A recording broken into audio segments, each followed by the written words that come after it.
Antes da gente entrar em detalhes envolvendo a violência da qual a Marielle foi vítima, quem era Marielle Franco? Bom dia. Bom dia, Marcos. Bom dia a todos os ouvintes do Jornal da Mix. Gostaria de começar agradecendo o convite dessa participação aqui. Também ao governo de Alagoas e à Secretaria da Mulher e Direitos Humanos pela premiação hoje. É uma honra estar podendo participar aqui com vocês disso. Bom, a Marielle era uma defensora de direitos humanos, que começou a sua militância nos direitos humanos no final da sua adolescência. Foi coordenadora da Comissão de Direitos Humanos na Assembleia do Rio de Janeiro, como assessora do deputado Marcelo Freixo. Hoje deputado federal, Hoje deputado federal. E teve 10 anos nessa atuação na Comissão de Direitos Humanos, atendendo famílias que eram vítimas de violência, tanto a família de policiais como família de traficantes que eram assassinados. Então, ela como defensora de direitos humanos entendia que nenhuma vida vale mais do que a outra. E ao longo da sua carreira de militância, ela foi convidada pelo partido a ser uma possível candidata a vereadora. Em 2016 ela se candidata, foi eleita como a 5ª pessoa mais votada no Rio de Janeiro, a 2ª mulher mais votada no Brasil, com 46.502 votos. Fez uma campanha histórica na cidade do Rio de Janeiro.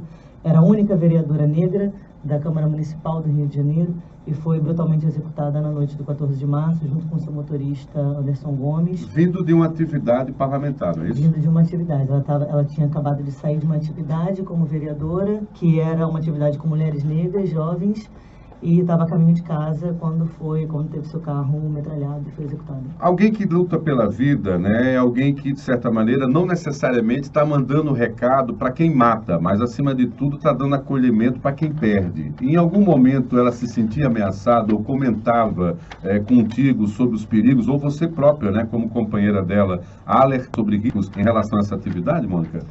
Não, a Marielle, ela foi assessora do Marcelo Freixo enquanto ele era deputado estadual, e o Marcelo sempre foi um grande combatente das milícias no Rio de Janeiro, sempre esteve numa situação muito vulnerável de violência, então sempre andou como escolta. Isso nunca foi uma preocupação da Marielle, por exemplo, nem enquanto assessora parlamentar, nem enquanto vereadora. Ela nunca tinha tido nenhum caso de ameaça ou se entendia em risco. Tivesse feito isso, Marielle era uma das pessoas que eu conheci na vida que mais gostavam de ter vida, que mais celebravam a vida. Se ela tivesse desconfiado por algum momento que pudesse ter risco, ela teria sido a primeira a tomar providências de segurança. Tanto que ela nunca teria andado com escolta, mesmo sabendo dessa situação que o Freixo vivia. Para quem não lembra, o vereador Marcelo, então vereador Marcelo Freixo, deputado, né?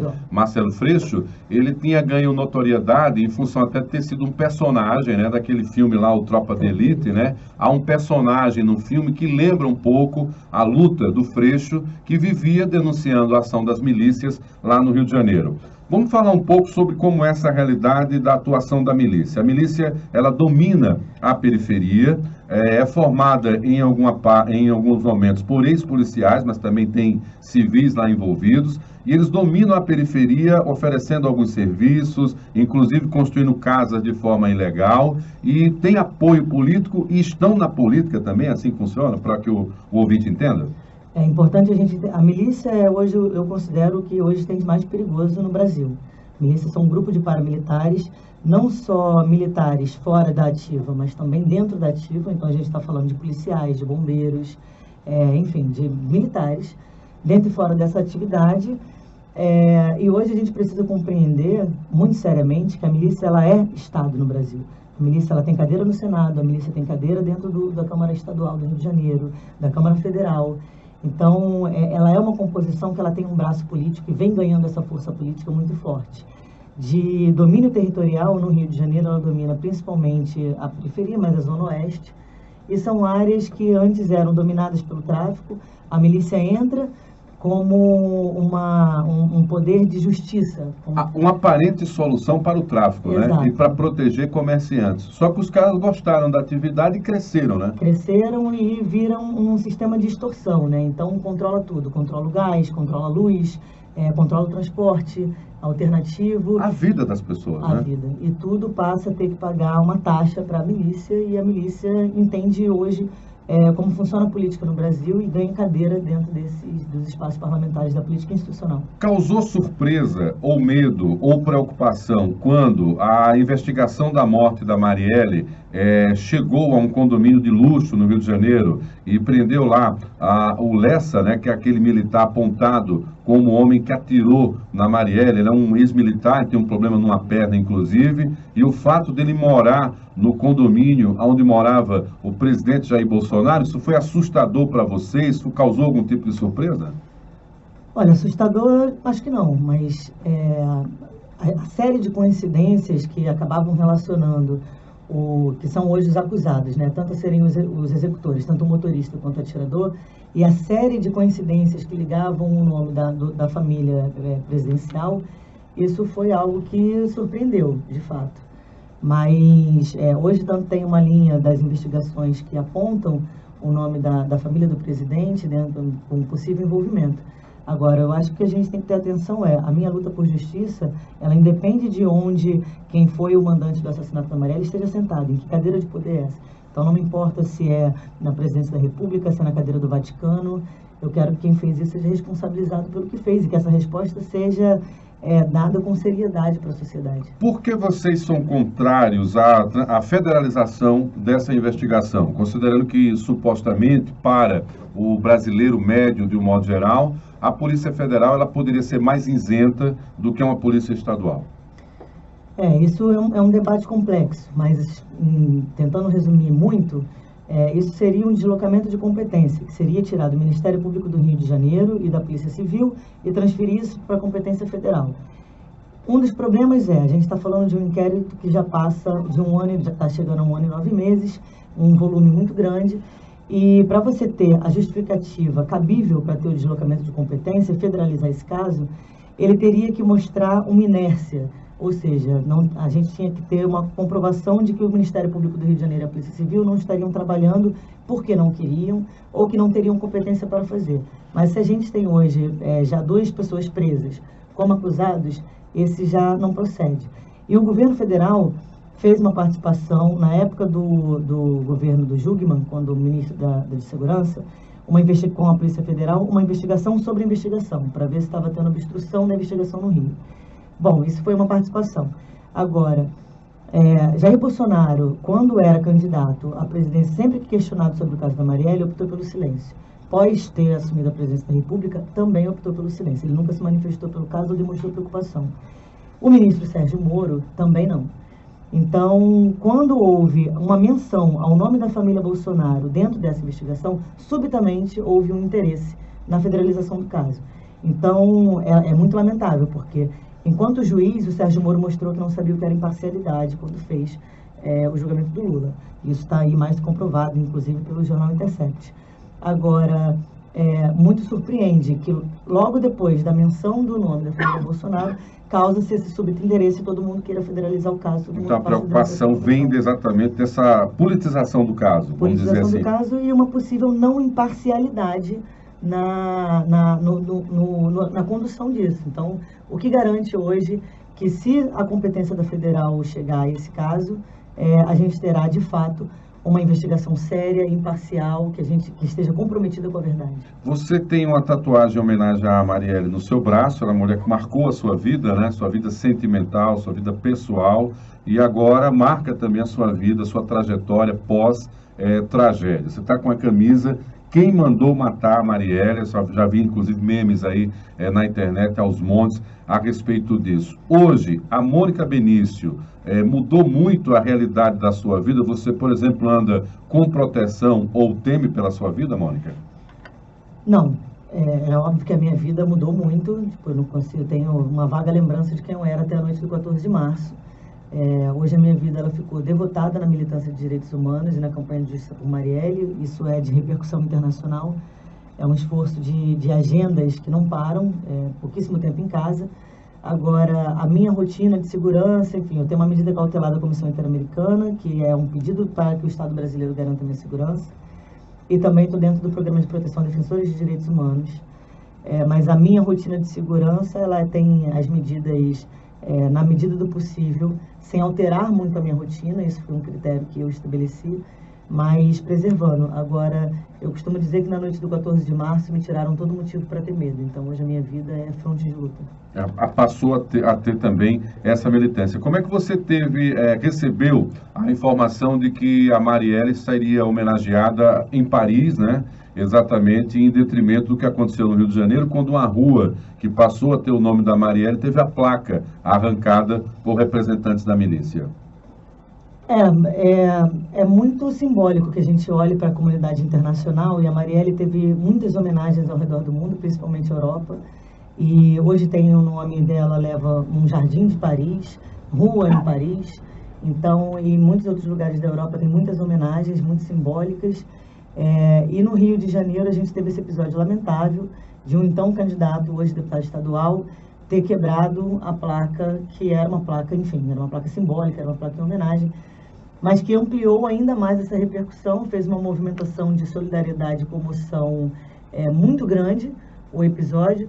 Então, eu acho que serviu para mostrar que a nossa política é construída com afeto e não importa a violência ou a truculência que determinadas pessoas, ou determinados partidos, ou postura política tentam aplicar hoje sobre a memória da Marielle, porque está mais que provado que já é muito maior do que isso, o que ela representa. Como é que é a sua ligação hoje com a família da Marielle, que sofrem tanto quanto você? Ela que tem uma filha também, né? Sim. E deixou uma filha. E como é que é o seu relacionamento com a família? Como é que vocês lidam exatamente com essa dor em conjunto? Você me falou que encontra forças exatamente para suprir essa dor, com essa militância agora em defesa da vida, mas como é que ficou aí o seu envolvimento com a família depois do ocorrido? Hoje é muito frágil, assim, a gente tem uma dinâmica de agendas que é muito intensa.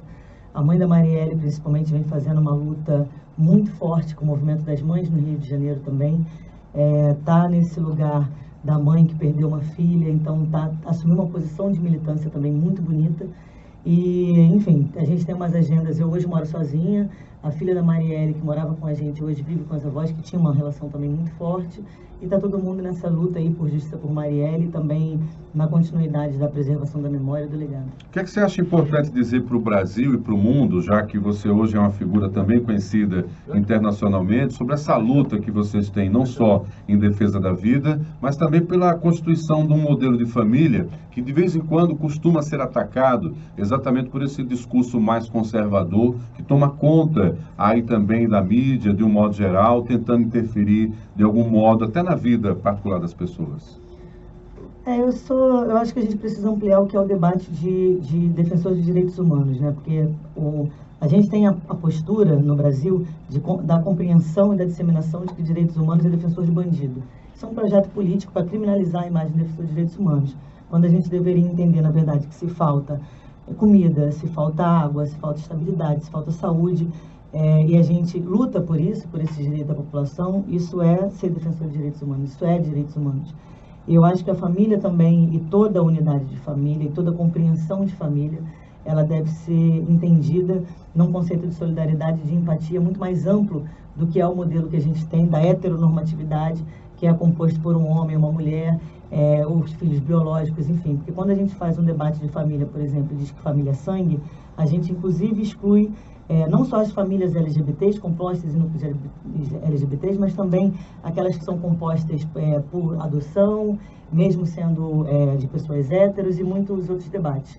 Então, eu acho que a gente precisa entender que hoje a nossa compreensão de família ela tem que passar por uma questão que é muito simples, que é uma questão que é a unidade do que você ama, do como você quer construir. Defesa da vida, né? Em qualquer circunstância, né? Das relações de afeto que você queira construir. Você tem uma postura política, isso está na sua fala, em função até da convivência que você teve com a própria Marielle, dessa necessidade, em nome da memória dela, essa discussão sua, ela também passa pela política. Mas você pretende ou já está militando em algum partido e vai para a disputa eleitoral para entrar dentro da política formal?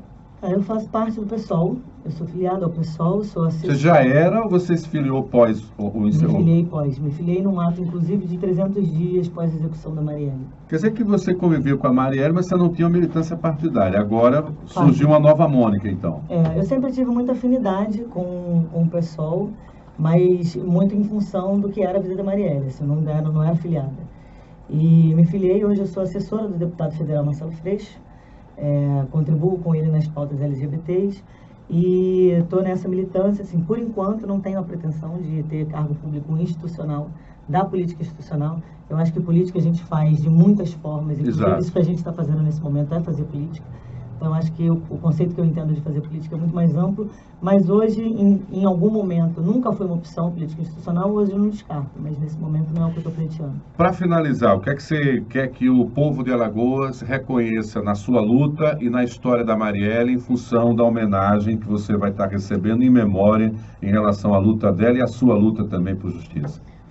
Eu acho que é importante a gente entender o que é o defensor e defensora de direitos humanos no Brasil, que não é a pessoa que está ali defendendo o bandido, que a gente defende o direito à vida, que a gente defende uma sociedade mais justa, mais igualitária para todas e todos, e que hoje pedir justiça por Marielle é defender a democracia no Brasil, entendendo que antes de ser uma vereadora, a gente está falando de uma mulher que tinha acabado de sair do seu trabalho, estava a caminho de casa e foi brutalmente executada. O Estado brasileiro não respondeu o que aconteceu há 632 dias que completam hoje.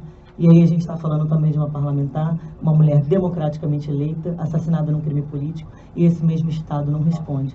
Então, a minha compreensão é de que não há democracia no Brasil enquanto o Estado brasileiro não responder quem foi que mandou matar a Marielle. E essa resposta, essa busca por justiça, na minha compreensão, deveria ser de todos aqueles que defendem a democracia no Brasil hoje. Perfeito. Para você que está acompanhando aqui o Jornal da Mix FM, a Mônica Benício, tá? Ela vai estar hoje nesse grande evento articulado pela Secretaria Estadual da Mulher e dos Direitos Humanos, um evento que é a premiação, né? O Prêmio de Direitos Humanos, como ficou conhecido, ele vai ser entregue hoje no Hotel Ritz, Lagoa da Anta, é isso? A partir das 6h30, em evento aberto ao público. Já me faz aqui essa cobrança a jornalista Cristina Sampaio, que é uma das articuladoras e também idealizadora, né, desse prêmio, junto com a própria secretária titular aqui também da Secretaria Estadual da Mulher e dos Direitos Humanos. Queria agradecer a Mônica Benício, claro, passou a ser uma personagem nacional meio que forçada, né, em função de tudo que aconteceu, mas compreendo na sua fala, a partir do que foi a luta, né, da Marielle e a sua convivência com ela, e que você não poderia se omitir. Você tinha duas opções, né? Ou você se entregava à dor e a depressão, e eu me lembro de uma entrevista sua, essa foi a que mais me emocionou, quando a imprensa ali na insistência de falas suas, você falou, eu não tenho nem mais lágrimas para chorar. É uma dessas declarações que você deu, é até arrepiante lembrar disso, quer dizer, o quanto de dor você já tinha vivenciado, e você transformou essa dor em força para continuar lutando. Então, que a sua caminhada possa ser de justiça e de luta, e que a gente possa voltar a se encontrar em outras oportunidades. Obrigado pela sua presença aqui, Mônica. Eu que agradeço, querido. Obrigado aos ouvintes, obrigado a você, obrigado a Cris também e ao governo aqui de Alagoas por essa oportunidade. Obrigada. Muito bom. Agora são 7h50.